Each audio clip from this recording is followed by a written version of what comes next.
The grand Rajasuya Yagna had concluded successfully. Indraprastha radiated with wealth, power, and prosperity.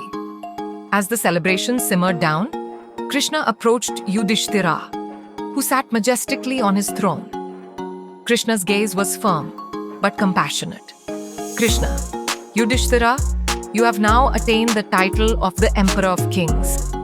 With such great power comes an even greater responsibility. You must be cautious with every decision you make. Your words and actions should never hurt anyone. Act always with wisdom and compassion. Be vigilant, for power attracts envy, and envy breeds treachery. Krishna's words lingered as he gracefully departed from Indraprastha, leaving Yudhishthira thoughtful and uneasy. Shortly after Krishna's departure, the sage Vedavyasa visited Yudhishthira. His expression was grim, his voice foreboding. Vedavyasa, Yudhishthira, I have gazed into the currents of time. The coming 13 years are shrouded in darkness. Non-virtue shall rise to power, and you will be held responsible for bringing ruin upon your own kin. Betrayal and sorrow await if you are not vigilant. Remember, your downfall may arise from within your own family. Be wary of every step you take. His warning cast a deep shadow over Yudhishthira's mind. Before Vyasa left Indraprastha, Yudhishthira gathered his brothers in a private chamber, his mind troubled by the sage's prophecy. Yudhishthira, the words of Vedavyasa weigh heavily upon me. We must take every precaution to avoid the disaster he foresaw. I must protect our people and preserve peace. Let us tread carefully in all our actions. His brothers nodded solemnly, their faces etched with concern. Far away in Hastinapura, Duryodhana seethed with rage and jealousy. He paced angrily within his chamber, replaying the insult he suffered at Indraprastha. Duryodhana, to himself, their wealth, their power, their glory, it should be mine. How dare they humiliate me?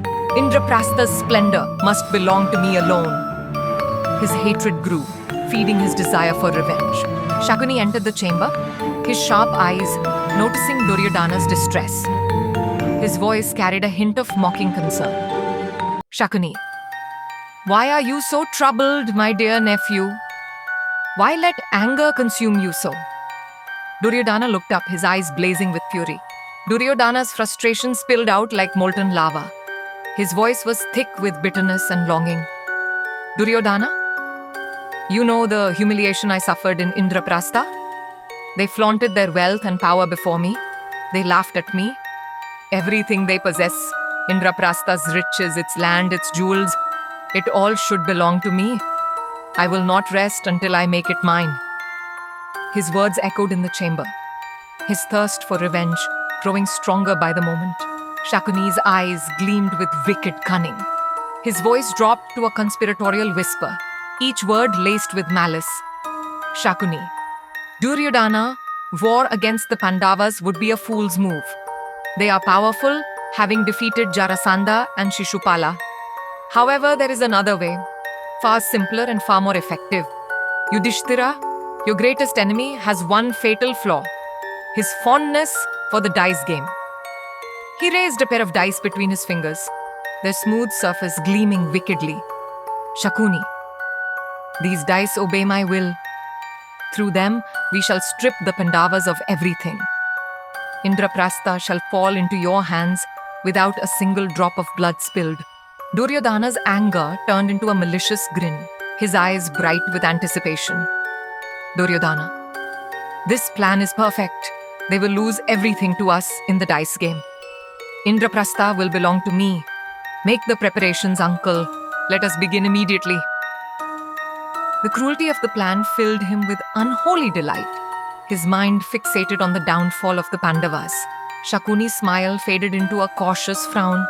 His voice dropped into a calm, measured tone. Shakuni, do not be so hasty, Duryodhana. The Pandavas will not accept such a game so easily. Bhishma, Vidura, and even your father Dhritarashtra will oppose the idea. We need your father's permission before we proceed. Only then can the plan unfold perfectly. His words hung heavily in the air, reminding Duryodhana of the obstacles still in their path. Duryodhana's expression hardened with determination. His desire for vengeance overpowered all doubts. Duryodhana, do whatever it takes, uncle. Convince my father, manipulate Vidura, outwit Bhishma. I will not rest until Indraprastha is mine. This insult shall be avenged. His words were cold, his resolve unbreakable. The sinister plot was now set into motion.